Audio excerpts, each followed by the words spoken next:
अन्य स्पृहर पतेर्देशमदीय सत्यम वदामि च भवान् खिलान्तरात्मा भक्तिं प्रयच्छ निर्भव भक्तिं प्रयच्छ निर्भरां मे कामाय दोषरहितं कुर्मान् संच अतुलित बलधामं हेमशैलाभदेहं धनुज्मल किशानं ज्ञाननामगगण्यं सकल गुणधानं वानराणां धीशं रघुपति प्रिय भक्तं वादजातं नमामि। श्री गुरुचरण सरोज रज निजमन मुकुर सुधारी वर्णौ रघुवर विमल यश जोदायक फलचारी प्रभु समर्थ सर्वज्ञ शिव सकल कला गुण धाम योग ज्ञान वैराग्य धे प्रणत कल्प तरुणाम। संत शिरोमणि तुलसी के चरणों में झुका कर माथा गाता हूँ हे राम तुम्हारी मैं भी गोरो गाथा। नाथ आपके गुण गायन की नहीं है मुझ में क्षमता किंतु कहा लेगी बालक से माँ सीता की ममता। प्रेम से बोले श्री सीताराम जी महाराज की जय, श्री हनुमान जी महाराज की जय, श्री गुरुदेव भगवान की जय, श्री तुलसीदास जी महाराज की जय, श्री गौरी शंकर भगवान की जय, परम पूज्य पंडित श्री सुरेश चतुर्वेदी जी महाराज की जय। परम पावन नगर रावा भाठा रायपुर के श्री सीताराम कथा रसिक श्रद्धालु सज्जन वृंद, श्रद्धामयी करुणामयी भक्तिमती माताओं, मंच पर आसीन मेरे पूज्य गुरुदेव सम विद्वान निर्णायक गण, मंच संचालक महोदय, आयोजन समिति से जुड़े हुए सभी आदरणीय पदाधिकारी गण, श्री राम रुचि मानस मंडी डोटोपार आप सभी के श्री चरणों में सादर प्रणाम करती है।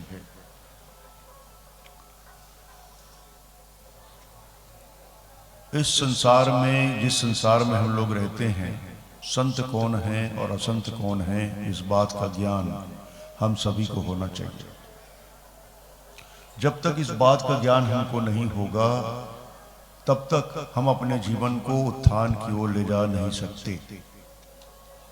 भगवान श्री राम बड़े ही जीवनोपयोगी चर्चा यहाँ पर अपने भाइयों के मध्य स्थित होकर कर रहे हैं कि संत कौन है और असंत कौन है। प्रस्तुत प्रसंग में असंत कौन है और किस युग में संत रहते हैं और किस युग में असंतों का बोलबाला अधिक रहता है, इसके बारे में भगवान श्री रामभद्र जानकारी दे रहे हैं। कहते हैं कि माता पिता ब्राह्मण किसी के बारे में जो नहीं मानते, जो अवगुणों के समुद्र रहते हैं, मंदमती होते हैं, काम के प्रति आसक्त होते हैं, परधन का हरण करने वाले होते हैं, पर नारी में कुदृष्टि डालते हैं, ब्राह्मणों का विरोध करते हैं, दंभ कपट आदि को धारण करके सुंदर वेश धारण करते हैं, ऐसे अधम मनुज खल कृतयुग त्रेता नाही, द्वापर कछुक वृंद बहु होई ही कलयुग माही। ऐसे नीच और दुष्ट मनुष्य सतयुग और त्रेता में नहीं होते, द्वापर में थोड़े से होते हैं और कलयुग में तो इसकी बहुतायत होती है। ये भगवान श्री रामभद्र श्री भरत जी महाराज के प्रश्न का उत्तर देते हुए उद्धृत करते हैं। आइए हम लोग एक भजन के बाद इन पंक्तियों को आधार बना करके चर्चा करने का प्रयत्न करेंगे।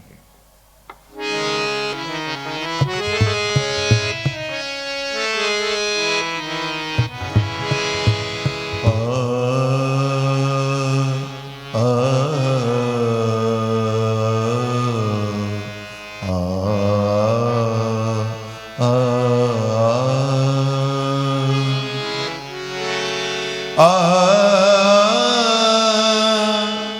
भैया थोड़ा कम करेंगे आवाज को, आवाज कम करेंगे थोड़ा सा।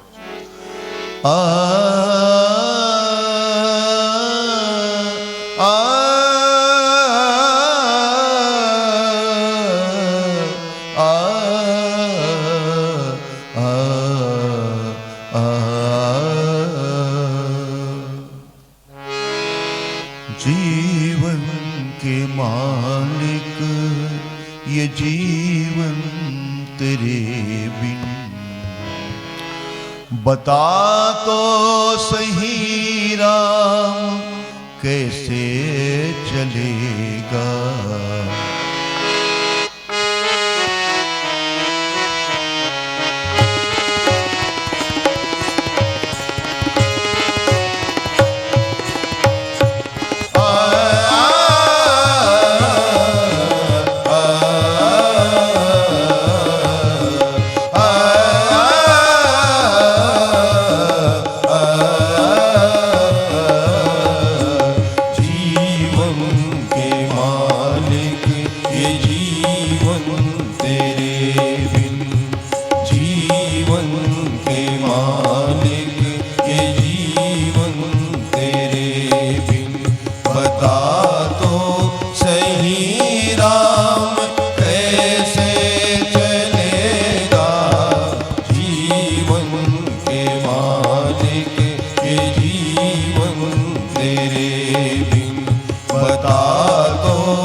रुकना है मुश्किल बहा जा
जीवन के मालिक, ये जीवन के मालिक, ये जीवन के मालिक। लखन सिया रामचंद्र शंकर हरि ओम। भगवान श्री रामभद्र अपने अनुज लक्ष्मण, भरत, शत्रुघ्न और से हनुमान जी के साथ उपवन आते हैं। राम राज्य की स्थापना हो चुकी है, उपवन आते हैं। उपवन में सनक सनंदन सनकादिक कुमारों से मुलाकात होती है, बड़ी सुंदर चर्चा होती है भगवंत और संत के बीच में। संत यदि भगवंत से मिलने के लिए व्याकुल रहता है तो भगवान भी संतों से मिलने के लिए व्याकुल रहते हैं। और इसीलिए सनक सनंदन सनातन आदि सनकादिक ऋषियों का जब आगमन होता है तो भगवान जो है उपवन में आकर के उनका सत्कार करते हैं, पीताम्बर को बिछा करके उनको विराजमान करते हैं और बड़ी सुंदर चर्चा होती है। संत जब संतुष्ट होकर के भगवान से विदा लेते हैं तो श्री भरत जी महाराज हनुमान जी की ओर उन्मुख होकर के कुछ कहने लगते हैं। भगवान श्री रामभद्र हनुमान जी से पूछते हैं कि क्या बात है हनुमान, क्या बातें हो रही है। तो हनुमान जी कहते हैं कि नाथ भरत को तो पूछना चाहिए। हे नाथ, भरत जी आपसे कुछ पूछना चाहते हैं। तो भरत जी पूछना चाहते हैं तो तुमसे क्यों बात कर रहे हैं, मुझसे पूछना चाहिए। भगवान ने कहा पर प्रश्न करत मन सकुचत है। भरत जी अत्यंत संकोची भक्त हैं। भरत जी जितने संकोची तो और कोई दूसरा पात्र नहीं। भरत जी जो हैं इतने संकोची हैं कि भगवान श्री रामभद्र को दृष्टि भर देख भी नहीं पाते। जब भी भगवान श्री रामभद्र से सामना उनका होता है तो उनकी दृष्टि नीचे हो जाती है, इतने संकोची। तब भगवान श्री राम कहते हैं कि इसमें सकुचने की क्या बात है, जो प्रश्न पूछना है पूछ सकते हैं। तो भरत जी महाराज कहते हैं कि मेरे मन में कोई संदेह आदि कुछ नहीं है, क्योंकि भगवान श्री रामभद्र कहते हैं कि मोरे भरत की अंतर का, मुझमें और भरत में तो कोई अंतर है नहीं। और जब अंतर है नहीं कह दिए तब भरत जी को भी कहना पड़ा कि नाथ न मोहि संदेह कछु, मेरे मन में किसी प्रकार का संशय नहीं है प्रभु, मेरे मन में कोई प्रश्न नहीं, बस मैं इतना जानना चाहता हूं कि संत और असंत के बीच में भेद क्या है। मैं जानना चाहता हूं कि संत में क्या गुण होते हैं, संतों के क्या लक्षण होते हैं और असंतों के क्या लक्षण होते हैं, इसके बारे में मैं आपसे जानना चाहता हूं। देखिए, भरत जी जैसे संत इस रामचरितमानस में कोई नहीं। रामचरितमानस में अगर सबसे बड़े कोई संत हैं तो श्री भरत जी महाराज, और रामचरितमानस में सबसे बड़ा कोई असंत है तो वह मंथरा। और विडंबना यह है कि दोनों ही एक ही जगह पे रहते हैं, दोनों ही अयोध्या में रहते हैं। भरत जी जैसे संत भी अयोध्या में रहते हैं और मंथरा जैसी असंत भी अयोध्या में रहते हैं। तो खैर ये अपनी अपनी बात है। तो भरत जी संत होकर के भी संत के लक्षण जानना चाहते हैं और साथ में असंतों के भी लक्षण जानना चाहते हैं। देखिए, संतों के लक्षण जानना ही पर्याप्त नहीं है, अपितु हमको असंतों के भी लक्षण जानना चाहिए। अगर असंतों के लक्षण नहीं जान पाएंगे तो हम प्रताप भानु की तरह अपने मार्ग से भटक सकते हैं। प्रताप भानु जो है अच्छा भला मनुष्य था, पर वो असंत के चक्कर में पड़ करके, कपट मुनि के चक्कर में पड़ करके अपना सब कुछ हार बैठा, और अच्छा भला मनुष्य होकर के भी वो दशमुख रावण हो गया। तो हम किस दिशा में जा रहे हैं? दशरथ बनने की दिशा में जा रहे हैं कि दशानन बनने की दिशा में जा रहे हैं? दशरथ हम तभी बन सकते हैं जब हम संतों के साथ असंतों के भी लक्षण जानें, और दशानन हम तभी बन सकते हैं या दशानन बनने में कोई तनिक भी देर नहीं लगती। दशानन तो हम बने बुनाए हैं, और असंतों के लक्षण नहीं जानने के कारण हम दशानन बन जाते हैं।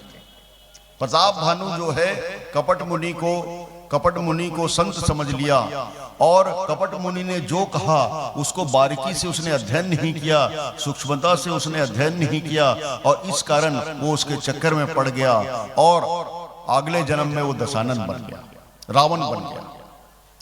तो संतों के साथ हमको असंतों के भी लक्षण जानना अति आवश्यक है, तभी हम जान सकते हैं कि कौन संत हैं और कौन असंत हैं। तो यहाँ पर भगवान श्री रामभद्र कहते हैं कि परद्रोही परदार रत, पहले संतों के लक्षण गिनाते हैं। अब संतों के लक्षण गिनाते हुए कहते हैं कि निंदा स्तुति उभय सम, ममता मम पद कंज, ते सज्जन मम प्राण प्रिय, गुण मंदिर सुकुंज। बोले जिनकी चाहे जितनी भी निंदा करो और चाहे जितनी भी प्रशंसा करो, उनको कोई फर्क नहीं पड़ता है, और जिनकी ममता मेरे चरणों से जुड़ी रहती है, ऐसे सज्जन जो हैं वो मुझको प्राणों से भी प्रिय हैं और वो गुणों के निधान होते हैं और सुख को देने वाले होते हैं। ये संतों के लक्षण बताते हैं। संत और भगवंत में क्या संबंध है, जरा इसके बारे में हम लोग देखें। राम सुसंतन के पिता, देखिए संबंध बताया जा रहा है। राम सुसंतन के पिता और संत राम के पूत, राम सुसंतन के पिता संत राम के पूत, और संत न होते जगत में तो रहते राम निपूत। इस संसार में अगर संत नहीं होते तो हम भगवंत को कैसे जानते। और संत और भगवंत का संबंध क्या है, तो बोले संत और भगवंत का संबंध है पुत्र और पिता का। संत पुत्र हैं और भगवान तो पिता है। और देख लीजिए जैसे जहां जहां गैया जहां जहां बछड़ा जाता है उसके पीछे पीछे गैया जाती है। गैया जो है बछड़े से बहुत ज्यादा प्रेम करती है। गैया के मन में बछड़े के प्रति वात्सल्य भाव होता है और इसी वात्सल्य भाव होने के कारण भगवान को भक्त वत्सल कहा जाता है। भक्त वत्सल मतलब भक्तों के प्रति जिनके मन में वात्सल्य का भाव होता है, इसीलिए भगवान को भक्त वत्सल कहा जाता है। भक्त वत्सल भगवान की जय करके हम लोग जो बोलते हैं ये भक्त वत्सलता है। भक्त वत्सलता का मतलब भक्तों के प्रति प्रेम की भावना। तो यहां पर जैसे बछड़ा जहां जाता है गैया उसके पीछे जाती है। दादू जी महाराज ने इसको बहुत सूक्ष्मता से अध्ययन किया। लिखते हैं, जहां जहां बछड़ा चले तहां चली जावे गैया। देखिए जहां जहां बछड़ा वहां उसके पीछे पीछे गैया। जहां जहां बछड़ा चले तहां चली जावे गैया। और कह दादू जहां संत चले तहां तहां जाए रमैया। दादू जी महाराज कहते हैं कि जहां जहां संत जाते हैं, जहां जहां बछड़ा जाता है वहां वहां गैया जाती है। उसी प्रकार जहां जहां संत जाते हैं, जहां जहां भक्त जाते हैं, उनके पीछे पीछे भगवंत जाते हैं। ये गैया और बछड़े का प्रेम और भगवान और भक्त का प्रेम। तो भगवान जो है संतों के लक्षण बताते हैं, असंतों के लक्षण बताने के बाद लक्षण भरत जी से कहते हैं कि सुनहु असंतन केर सुभाओ, भूले हु संगति करी न काओ। भरत भाई संतों के लक्षण तो तुम जान लिए। संतों के लक्षण क्या है इसको तो मैंने तुमको बता दिया, लेकिन अब असंतों से दूर रहने के लिए देखो, संतों के लक्षण जानने से हम अगर संतों के प्रति सत्संग हमको प्यारा है मान लो, बड़े भाग पाइब सत्संगा कहा गया ना। अगर सत्संग हमको मिल रहा है तो बड़े भाग्य से मिल रहा है। बड़े भाग मानुष तन पावा, सुर दुर्लभ सब ग्रंथ ही गावा। हम मनुष्य शरीर को धारण किए हैं बड़े भाग्य से। तो मनुष्य शरीर को धारण करके जब हमको सत्संग की प्राप्ति होती है, सत्संग की संगति की प्राप्ति होती है, संतों का सानिध्य लाभ प्राप्त होता है, तो समझ लीजिए कि हम बड़ भागी हैं। बड़े भाग्य पाइब सत्संगा। तो सत्संग जब हमको मिलता है तो हम समझ लीजिए कि हम बड़ भागी हैं। और देखिए सत्संग जो है दो प्रकार से मिलता है, पुण्य पुंज मीनू बिनहि की संता। देखो जब हम बहुत ज्यादा पुण्यवान हो जाते हैं, जब हम बहुत ज्यादा पुण्य कमा लेते हैं, जब हम बहुत ज्यादा पुण्य अर्जित कर लेते हैं तो हमको संत मिलते हैं, है ना? बहुत ज्यादा पुण्यवान व्यक्ति को संत मिलते हैं। अच्छा, एक परिभाषा और कही गई, एक बात और कही गई कि पुण्य पिंज मिन मिलहि की संता। पुण्य के बिना संत नहीं मिल सकते, पुण्य किए बिना संत नहीं मिल सकते, पुण्य किए बिना सत्संगति नहीं मिलती। और विभीषण जी महाराज और एक बात कहते हैं,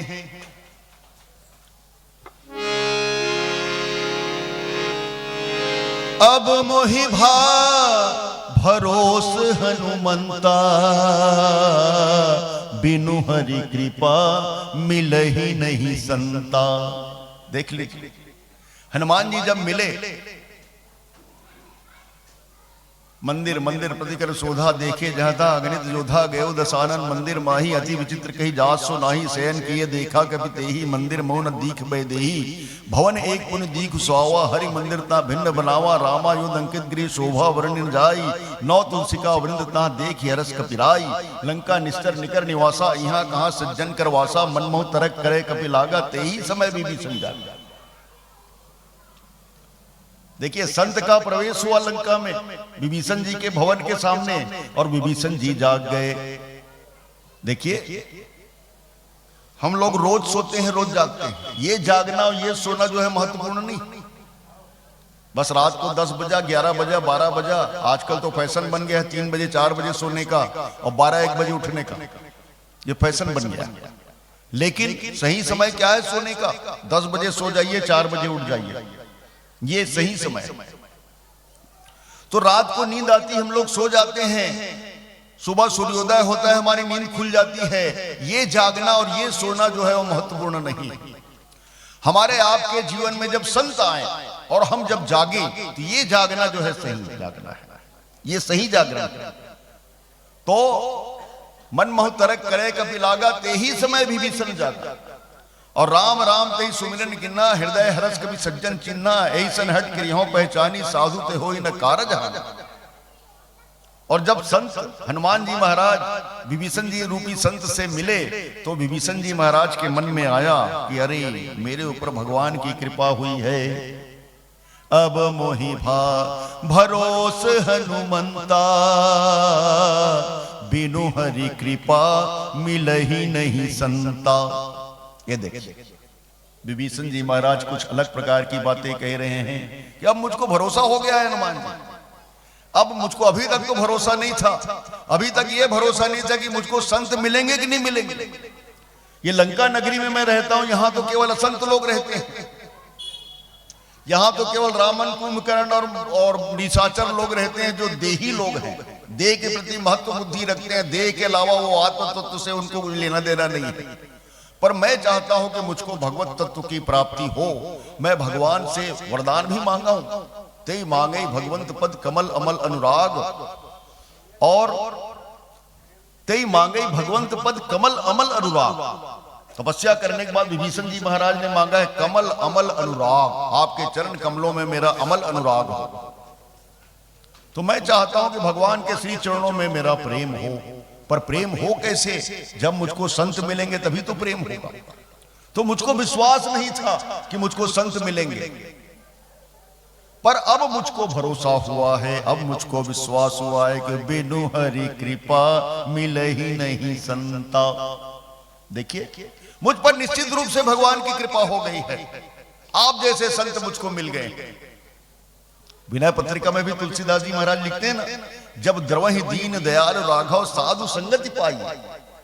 विनय पत्रिका में तुलसीदास जी महाराज लिखते हैं कि जब भगवान द्रवित हो जाते हैं, जब द्रवहि दीन दयाल राघव साधु संगति पाइए, ते दरस परस समागमादि पाप पुण्य साज। संतों के दर्शन से, संतों के परसन से और संत समागम से हमारे सारे पाप धुल जाते हैं। विनय पत्रिका में तुलसीदास जी महाराज लिखते हैं। और फिर सत्संग की महिमा कितनी गाई गई, तात स्वर्ग अपवर्ग सुख धरी तुला एक अंग, तूल न ताहि सकल मिली जो सुख लो सत्संग। क्षण मात्र का सत्संग भी हमारे जीवन में ही बड़ा प्रभावोत्पादक होता है, और क्षण मात्र का कुसंग भी हमारे जीवन के लिए, हमको पतन में डालने के लिए बहुत ज्यादा प्रभावी होता है। इसीलिए तो हमारे बुजुर्ग लोग कहते हैं कि सदा सत्संग करो, कुसंग का परित्याग करो। तो यहां पर भरत जी महाराज के प्रश्न का उत्तर दे रहे हैं भगवान, और कहते हैं संतों के लक्षण तो तुमने सुन लिए, पर अब असंतों के भी लक्षण सुनो। और असंतों के लक्षण तो बहुत ज्यादा वर्णन किया गया है। ये 40 मिनट के समय में तो पूरा वर्णन करना संभव नहीं है, पर जितना भी वर्णन यथाबुद्धि हो सकेगा मैं करने का प्रयास करूंगा। तो यहाँ पर हमें पंक्ति मिली है, जैसे उसके पहले दोहा लिखते हैं कि परद्रोही, देखिए असंतों के लक्षण, दूसरों से विरोध करने वाले। बात बात में हम लोग विरोध करते हैं।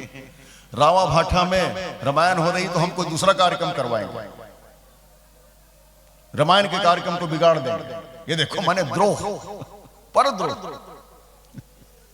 उदाहरण आप देख सकते हैं, दूसरों से द्रोह करना। दूसरों से द्रोह करना मतलब दूसरों को पीड़ित करना। परदार रथ, अरे भाई हमारा विवाह हुआ है, हमको अपनी सहगामिनी पत्नी के प्रति एक निष्ठ होना चाहिए, एक ही धर्म एक व्रत नहीं। लेकिन नहीं, हम अपनी पत्नी से संतुष्ट ना होकर के पर नारी के ऊपर कुदृष्टि डालते हैं। देखिए असंतों का लक्षण, दूसरों से विरोध करना, परदार रथ होना, और परधन,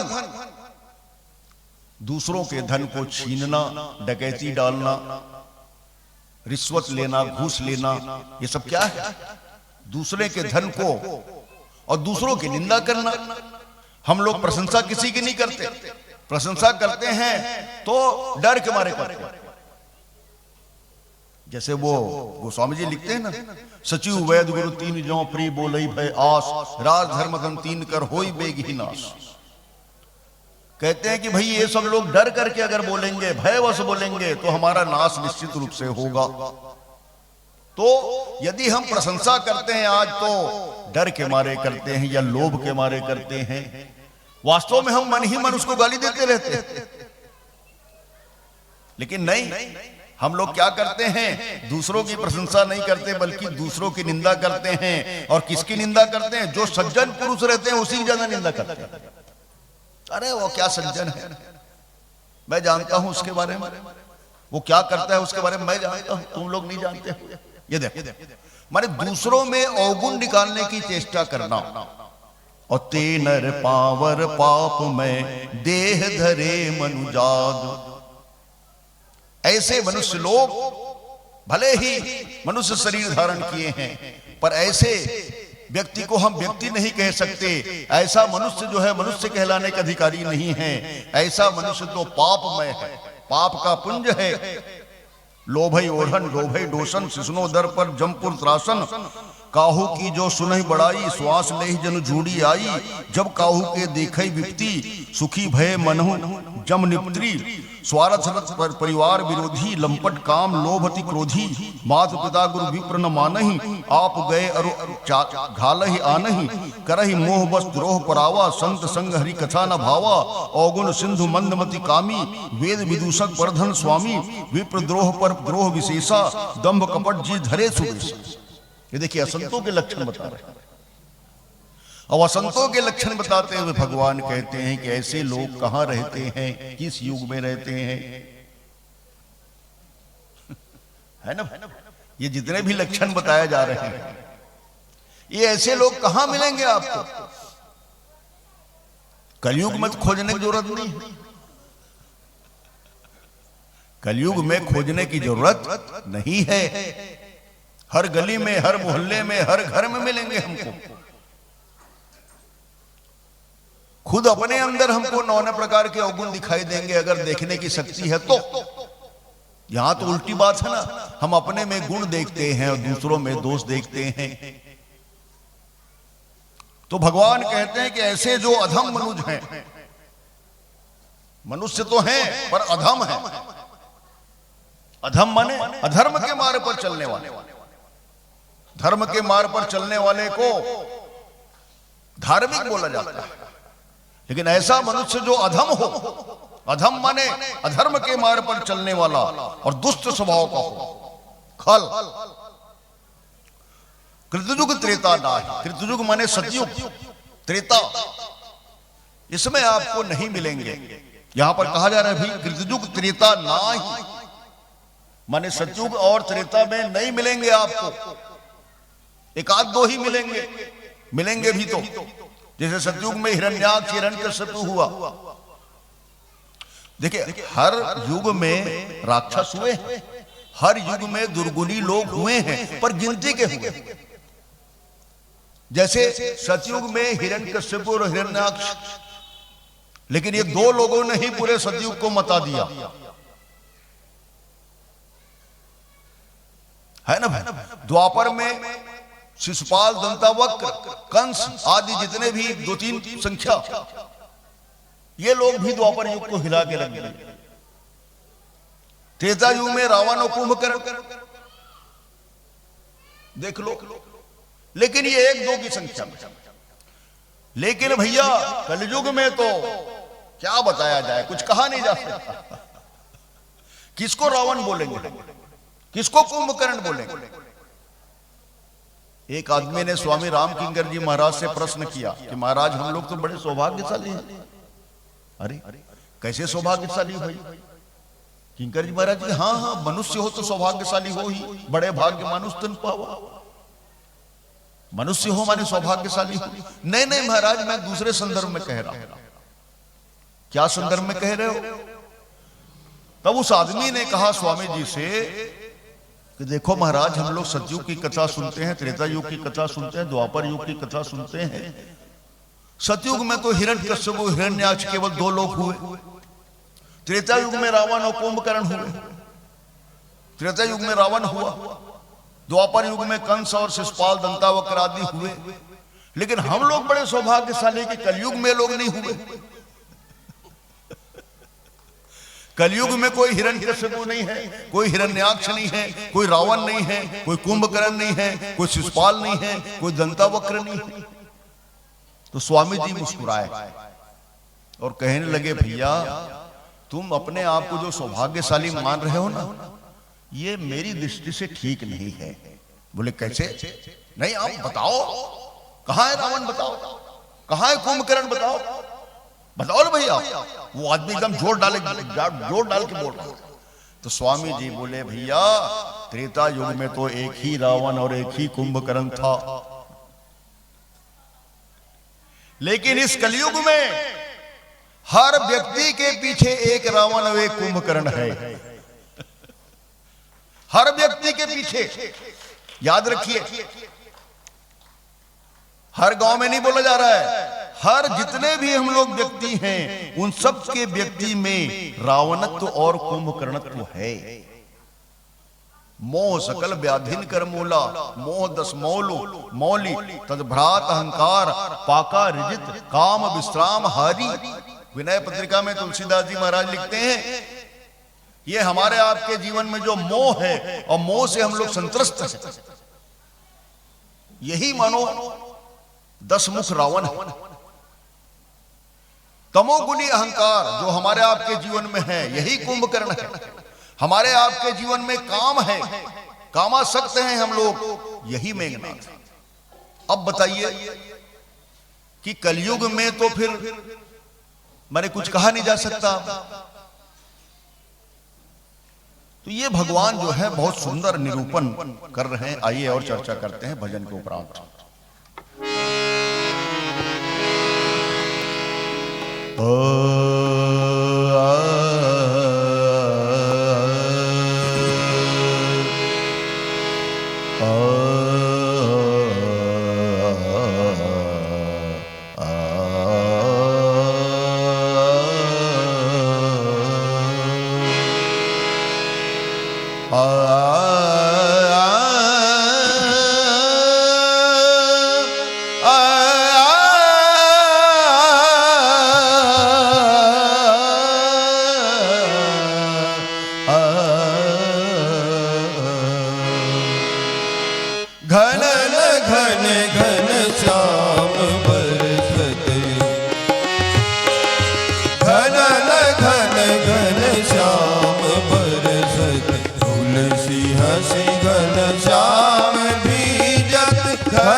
उठात चटपट मुड़ात झटपट कर हथेली बूंद निरखत देखी मोती न हसत बरखत बूंद बिखरत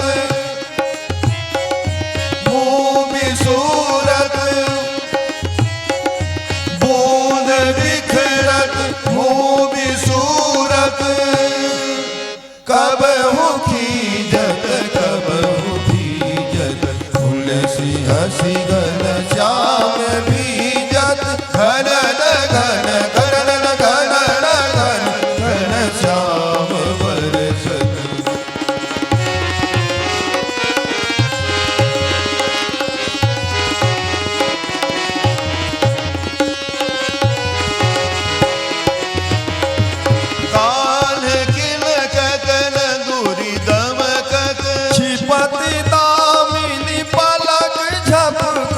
छम छन मेघ बरसत झम झन नूपुर बाजत चरण चूमत मेघ हरसत छुई सकत नहीं गगन तरसत तुलसी हसी घन श्याम भीजत घन घन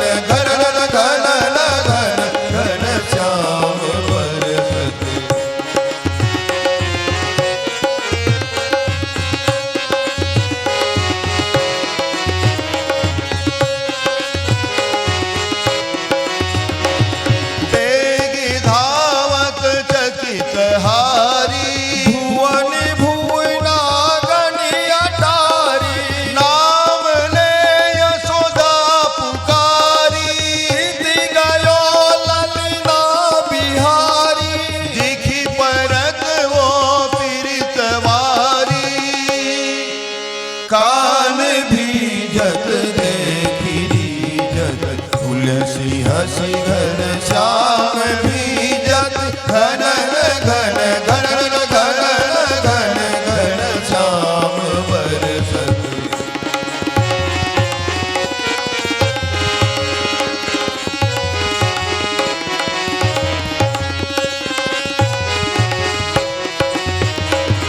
हर हरा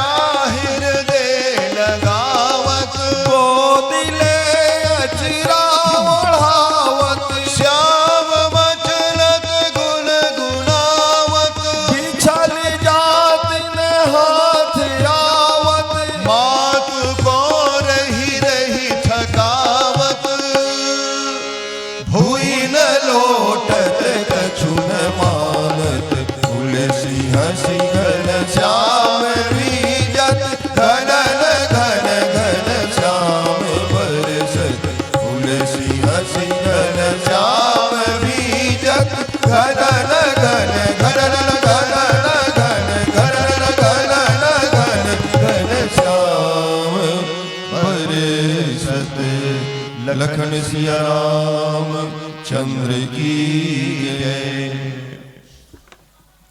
तो भगवान श्री रामभद्र जो हैं असंतों के लक्षण बता रहे हैं और असंतों के लक्षण बताते हुए कहते हैं कि वो सबका विरोधी होता है, कपट छल छिद्र आदि उसमें निवास करता है। इसलिए तो भगवान कहते हैं निर्मल मन जन सो मोहि पावा मोहि कपट छल छिद्र न पावा। मुझको कपट छल छिद्र बिल्कुल अच्छे नहीं लगते। यदि मुझको प्राप्त करना है तो अपने मन को निर्मल बनाओ। और वास्तव में रामचरितमानस में गोस्वामी तुलसीदास जी महाराज ने मन को निर्मल बनाने के लिए ही इसकी रचना की। इसीलिए उन्होंने अपने इस ग्रंथ का नाम रामचरितमानस रखा, अर्थात रामचरित्र को उन्होंने मन से जोड़ करके लिखा है। इसीलिए इसका नाम रामचरितमानस। और मन से जोड़ करके लिखने का मतलब क्या है? मन को निर्मल बनाना। इसलिए तो बड़ा भयानक वर्णन करते हैं तुलसीदास जी महाराज विनय पत्रिका में, मोह जनित मल्लाग विविध विधि कोटि जतन न जाई, जन्म जन्म अभ्यास निरचित अधिक अधिक लपटाई। पर निंदा सुनी नहीं, नयन मलिन। देखिए हर अंगों का वर्णन किया है उन्होंने कि हमारे अंग, हमारी इंद्रियां जो हैं कैसे मलिन। नयन मलिन पर नारी निरख, वचन दोष पर गाए। दूसरों का दोष गाने से वचन जो है वो दूषित होता है। नयन मलिन पर नारी निरखी, वचन दोष पर गाए। सब प्रकार मल भार लाग, निज नाथ चरण बिसराए। सब प्रकार से हमारे ऊपर मल का भार लगा हुआ है, और इसीलिए हम अपने उन चरणों, जिन चरणों की याद विभीषण जी ने की, रावण की लात खा करके विभीषण जी ने किन चरणों की याद की, किन चरणों का स्मरण आया, तब कहते हैं देखी हो जाई चरण जल जाता, अरुण मृदुल सेवक सुख दाता, जे पद परसी तरी ऋषि नारी, दंडक कानन पावनकारी। जिन पायन के पादुक ही भरत रहे मन लाई, ते पद आज बिलो की हों इन नैनन अब जाई। ये देखिए विभीषण जी महाराज रावण की लात खाते हैं, असंत की लात खाते हैं, बुराई की लात खाते हैं। यहां तो स्थिति यह है कि हम लोग रोज बुराई की लात खा रहे हैं। रोज हम लोग रोज बुराई की लात खा रहे हैं, पर राम चरणों की याद हमको नहीं आ रही है। हम उसी बुराई में पड़े हुए हैं। याद रखिए, जब तक हम बुराई को छोड़ना नहीं चाहेंगे तब तक भगवान की कृपा नहीं हो सकती। इसीलिए तो मैं उस पद को पूरा कर देता हूं, उसके बाद चर्चा करूंगा कि नयन मलिन पर नारी निरखी, मन मलिन विषय संग लागे, हृदय मलिन वासना मान मद जीव सहज सुख त्यागे, पर निंदा सुनि श्रवण मलिन भे। ये देखिए ये कान जो है भगवान की कथा सुनने के लिए मिली, लेकिन पर निंदा सुनि श्रवण मलिन भे, वचन दोष पर गाए। सब प्रकार मल भार लाग, निज नाथ चरण बिसराए। तुलसीदास व्रत ज्ञान दान तप, शुद्धि हेतु सुति गावे। तुलसीदास जी कहते हैं व्रत करो, दान करो, इससे तुम्हारा मन शुद्ध होगा। तुलसीदास व्रत ज्ञान दान तप, शुद्धि हेतु सुति गावे, पर राम चरण अनुराग नीर बिनु मल अति नाश न पावे। राम जी के अनुराग नीर के बिना हमारी मलिनता दूर नहीं हो सकती। तो मन को निर्मल बनाने के लिए ही इस रामचरितमानस की रचना तुलसीदास जी महाराज ने की है। जो सच्चे मन से राम कथा सुनता है, जो सच्चे मन से राम कथा कहता है, आज उसका जीवन निर्मल हो गया है। और जो राम कथा सुनने और कहने का दिखावा करता है, वो ज्यों का त्यों रहेगा। तो हमको सच्चे मन से इस कथा को सुनना चाहिए और कहना चाहिए, तभी हमारे जीवन का कल्याण हो सकता है, और तभी कथा भगवान की हम पर कृपा हो सकती है। तो भगवान कहते हैं कि हमको अधम मनुज नहीं बनना है, ऐसे अधम मनुज खल। हमको मनुष्य होकर के हम में मनुष्यता होनी चाहिए, हम में मानवता होनी चाहिए, हम में मानवीयता होनी चाहिए। हमको धर्म के मार्ग पर चलना चाहिए, हमको गुरु के मार्ग पर चलना चाहिए। गुरु के बताए हुए मार्ग पर चलने से हमको ईश्वर तत्व की प्राप्ति होगी, पर गुरु की अवहेलना हमारे द्वारा की जाती है। गुरु से हम लोग मंत्र तो प्राप्त कर लेते हैं, लेकिन गुरु जी को ही कहते हैं कि ऐसा करो ना महाराज, अब ये मंत्र आप दे रहे हो तो इसको आप ही जप दिया करो। अब लो गुरु जी मंत्र दे रहे हैं, गुरु जी ही जपेंगे, माने हमको कुछ ना करना पड़े और हमारा सब काम हो जाए। ये हमारा दृष्टिकोण है। तो मनुष्य होकर अगर मनुष्य नहीं बन पाए, आदमी होकर, यदि 2 पैर वाला आदमी होकर 4 पायों वाला जानवर जैसे हम लोग आदत रखते हैं, तो समझ लीजिए कि ऐसे अधम मनुष्य खल। हम लोग उसी श्रेणी में आते हैं। तो सतयुग कृतयुग त्रेता नाही, ऐसे अधम मनुज खल कृतयुग त्रेता नाही। द्वापर कछुक वृंद बहु होई है कलयुग मात। याद कीजिए, समझ लीजिए, सोचने की बात है कि जिस कलयुग में हमारा जन्म हुआ है, इस कलयुग में हमको घर घर में रावण, हर व्यक्ति के पीछे रावण, हर व्यक्ति के पीछे बुराई, हर व्यक्ति के पीछे दोष, हर व्यक्ति के पीछे दुर्गुण, हर व्यक्ति के पीछे अवगुण है। इसीलिए तो तुलसीदास जी महाराज पुकार उठते हैं, या हृदय भवन प्रभु तोरा, या हृदय भवन प्रभु तोरा, जहां आई बसे बहु चोरा। तुलसीदास जी भगवान के पास पहुंच जाते हैं विनय पत्रिका के माध्यम से और कहते हैं, विनय करते हैं, प्रभु आपसे मैं विनय करना चाहता हूं। प्रभु ने कहा करो। देखिए, विनय पत्रिका जो है गोस्वामी तुलसीदास जी महाराज की, उसमें व्यथा है, और रामचरितमानस में भगवान की कथा है। आप देखेंगे कि तुलसीदास जी महाराज के प्रत्येक पद को आप पढ़ करके देख लीजिए, अधिकांश पदों में आपको तुलसीदास जी महाराज के जीवन की व्यथा सुनने को मिलेगी, पढ़ने को मिलेगी। अपनी व्यथा का वर्णन उन्होंने किया है, और अपनी व्यथा का वर्णन करते हुए उन्होंने भगवान से विनय किया है कि इन व्यथाओं से, इन पीड़ाओं से, इन अवगुणों से, इन दुर्गुणों से, इन बुराइयों से मुझको अलग कीजिए, और ये आपकी कृपा के बिना संभव नहीं, मैं असमर्थ हूं। और इसीलिए एक पद में लिखते हैं कि या हृदय भवन प्रभु तोरा, जहां आई बसे बहु चोरा। प्रभु आपने मुझको हृदय दिया है, और आप कहते हैं उस हृदय में मैं रहता हूं, अर्थात ये हृदय जो है आपके रहने की जगह है। लेकिन मैं देख रहा हूं कि आपके रहने की जगह में कुछ चोर लोग निवास कर रहे हैं। चोर लोग घुस गए जबरदस्ती, है ना? चोर लोग भाई किसी घर में बता थोड़ी घुसते, बता घुसेंगे तब आप घुसने दोगे क्या? वो लोग ताला तोड़ के घुसते हैं या जबरदस्ती घुसते हैं, आग बचा करके घुसते हैं। तो या हृदय भवन प्रभु तोरा, और जहां आई बसे बहु चोरा। बोले महाराज, ये बहुत से चोर लोग निवास कर रहे हैं। कौन चोर लोग हैं भाई?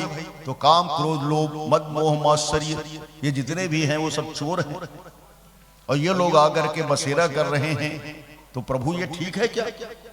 आपके रहने की जगह है, आपका घर है, आपका भवन है, और वहां चोर लोग रह रहे हैं, तो ये अच्छी बात है क्या? आप बताइए।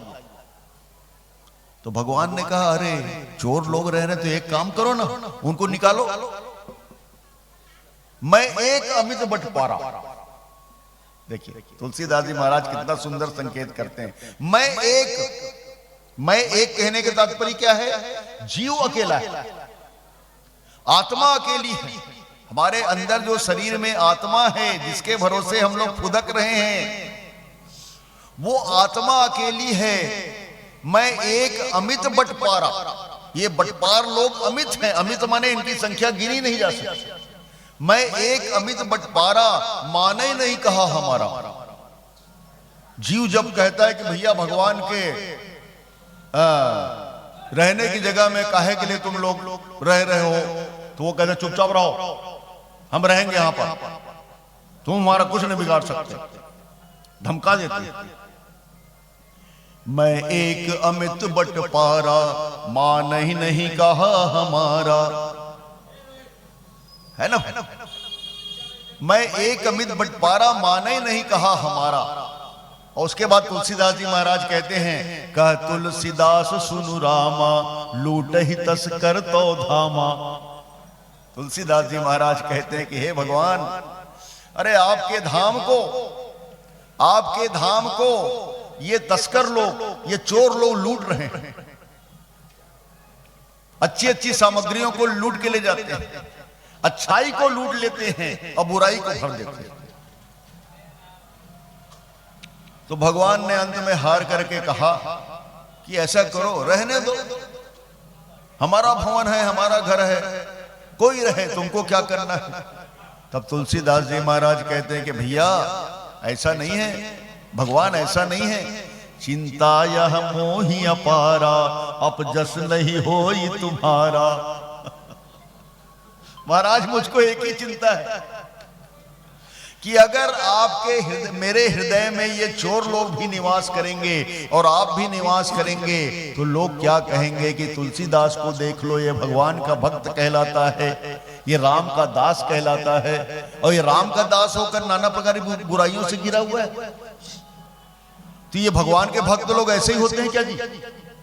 भाई आजकल रामायण मंडली के ऊपर ही बहुत आक्षेप आता है। रामायण मंडली वाले बहुत सी बुराइयों से घिरे हुए हैं, मन से नीचे उतर के पीते हैं या पी करके बैठते हैं, ऐसा आक्षेप आता। तो क्या रामायण पढ़ने वाले लोग भी ऐसे ही होते हैं क्या? क्या भगवान के भक्ति करने वाले, भगवान की भक्ति का दिखावा करने वाले लोग ऐसे ही होते हैं क्या? ये आपका अपयश होगा महाराज, ये मेरा अपयश नहीं है, ये आपका अपयश है। आपको कलंकित होना पड़ेगा। इसलिए हे भगवान, आप एक काम करो, आप जैसे हनुमान जी के हृदय में रहते हो ना, हनुमान जी के हृदय में कैसे रहते हैं?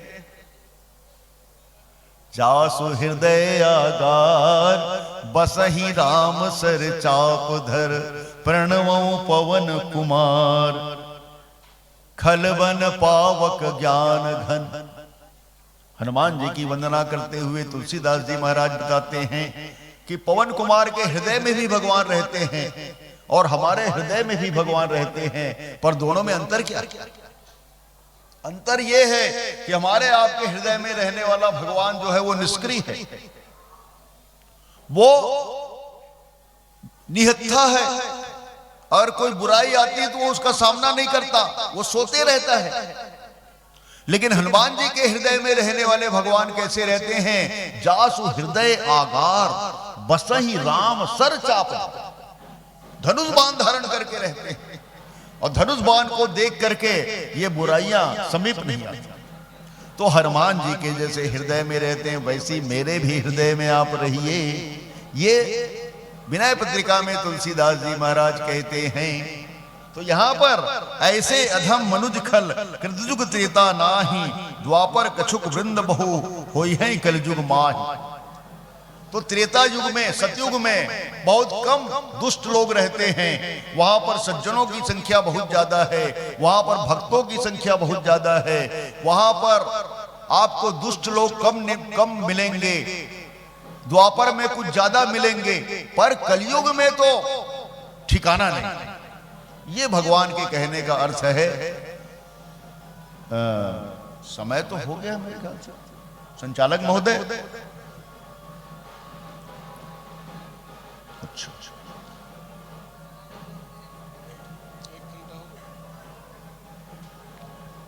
40 मिनट का समय दिया गया था, लेकिन 1 घंटा हो गया, फिर और जाना है दरअसल में। आप जला दो पीला बत्ती। नहीं, मंडली आ गई है ना, मंडली आ गई। जी जी, ठीक ठीक।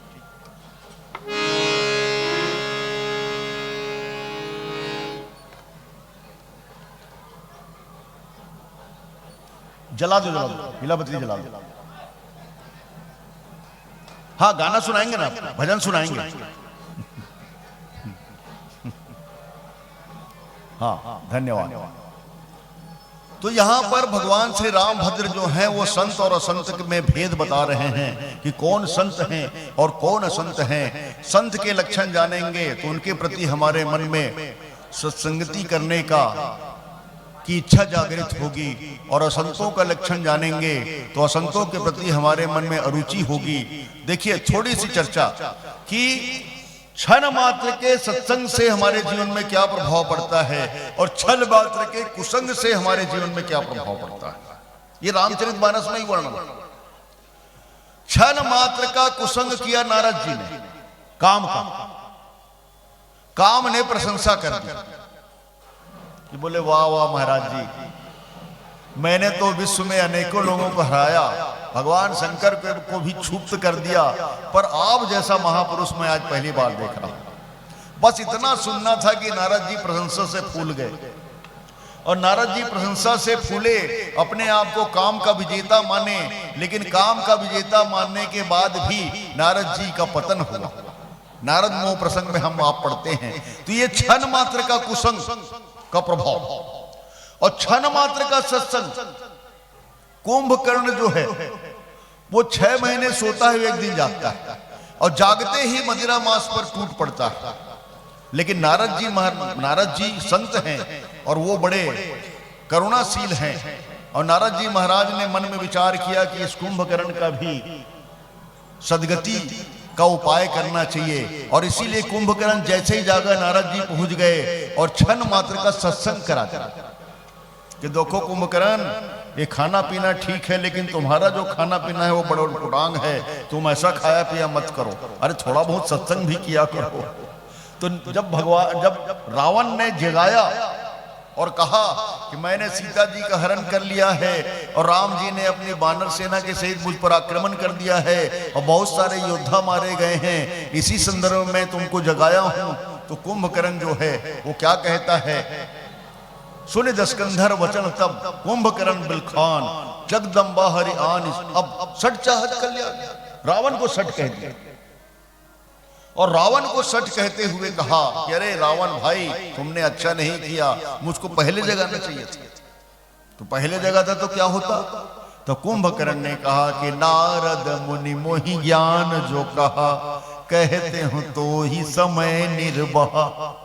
अरे नारद मुनि जो मुझको ज्ञान की बातें बताई थी उसको मैं आपको बताता तो कम से कम आप में सुधार आता।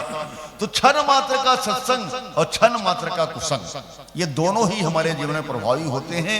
इसीलिए इस प्रसंग का संदेश है कि संतों के लक्षण हम जानें और संतों के प्रति उनकी संगति करें, उनका सानिध्य लाभ प्राप्त करें। और असंतों के लक्षण जानें तो असंतों के प्रति हमारे मन में विरक्ति का भाव आए, असंतों के प्रति हमारे मन में अरुचि हो, तभी हमारा जीवन कल्याण की दिशा में आगे बढ़ सकता है। आइए अंतिम भजन के साथ हम आपसे विदा हों।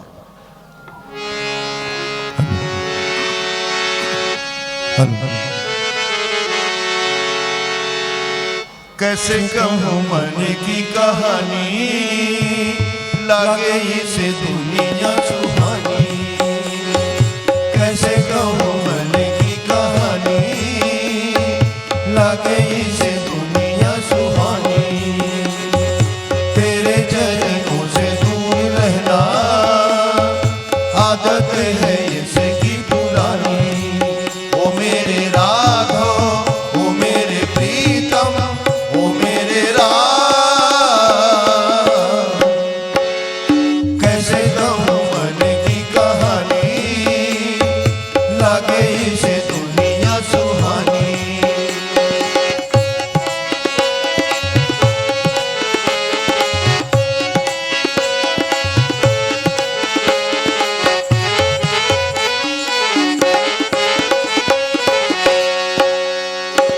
तेरे गुणगान में ये लागे नहीं मन, कैसे समझाऊं यही मेरी उलझन। तेरे गुणगान में ये लागे नहीं मन, कैसे समझाऊं यही मेरी उलझन। जिसे रहे ध्यान विषयों का हर क्षण, कैसे करे तेरी छवि का ये चिंतन। कैसे करे तेरी छवि का ये चिंतन। जाने न क्या लाभ है क्या हानि, लागे इसे दुनिया सुहानी। तेरे चरणों से दूर रहना आदत है इसकी पुरानी। ओ मेरे राघव, ओ मेरे प्रीतम, ओ मेरे राम। कैसे कहूँ मन की कहानी, लागे इसे दुनिया सुहानी।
सिया रामचंद्र की जय।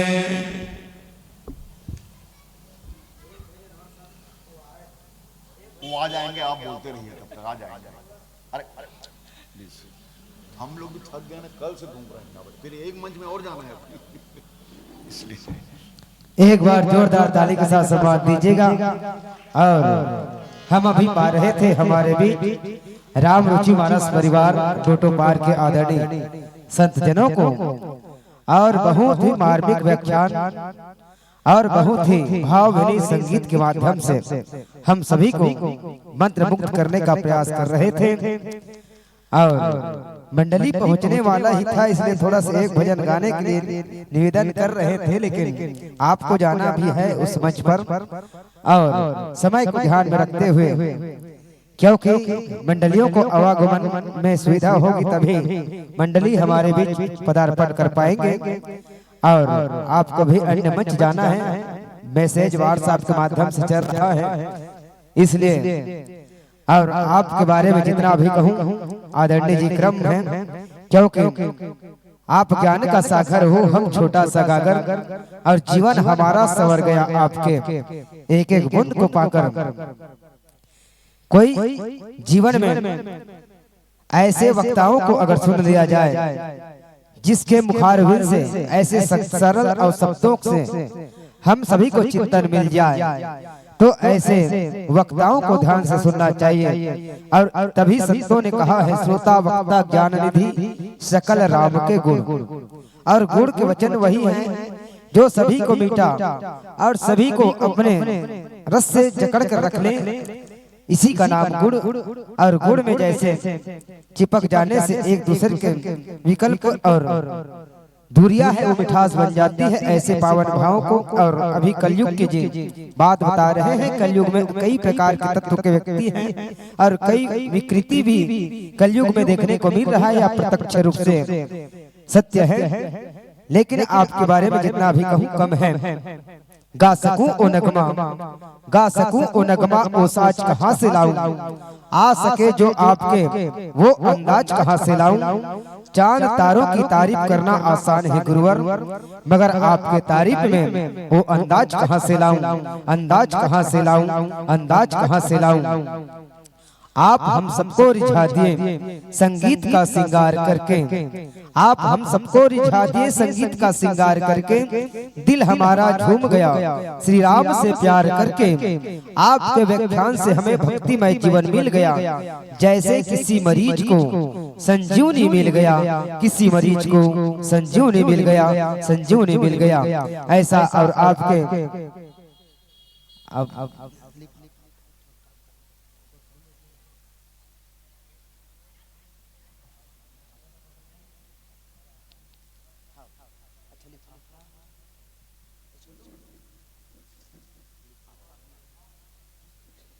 और लीजिएगा, हम अभी पा रहे थे राम रुचि मानस परिवार, और इसके सह सम्मान विदाई हेतु मैं वो पीछू वाला भैया मन आय के प्रयास करूं, काबर नाम तो मुझे मालूम नहीं है, अभी विकल्प करनी है तेकर से थी, तो आप मन के माध्यम से हमार राम रुचि मानस परिवार टोटो पार के आदरणीय संत जनला सादर विदा प्रदान होना है। और साथ ही ग्राम के माताओं को सूचित कर दें कि इसके बाद जो आने वाली मंडली इस मंच पर विराजमान होंगे, उसके द्वारा आज के संध्या आरती भी होना है। और आपके गायन वादन व्याख्यान से श्रद्धा सुमन अर्पित प्रदान करते हैं संतू राम प्रसाद की ओर से 10 रुपए, हरिओम बंजारी नगर से 10 रुपए, रामजी साहू 50 रुपए, स्वर्गीय मीना साहू की ओर से 20 रुपए, और स्वर्गीय रोहिणी साहू की स्मृति में परिवार की ओर से 20 रुपए। और इसी सम्मानित कड़ी में आपको प्रदान करते हैं लता वर्मा की ओर से 11 रुपए।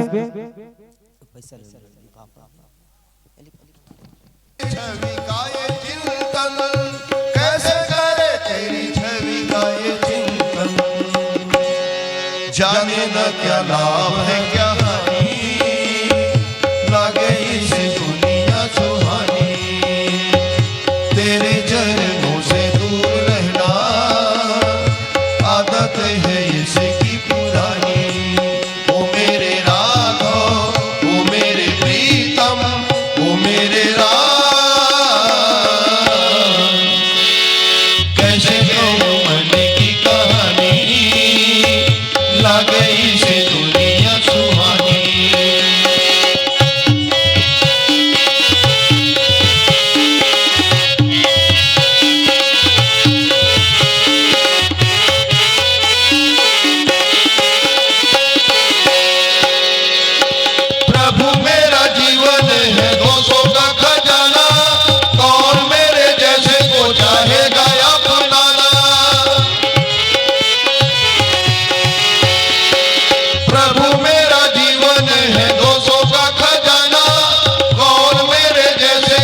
जोरदार ताली के साथ सादर विदाई प्रदान कीजिएगा और इसे विदाई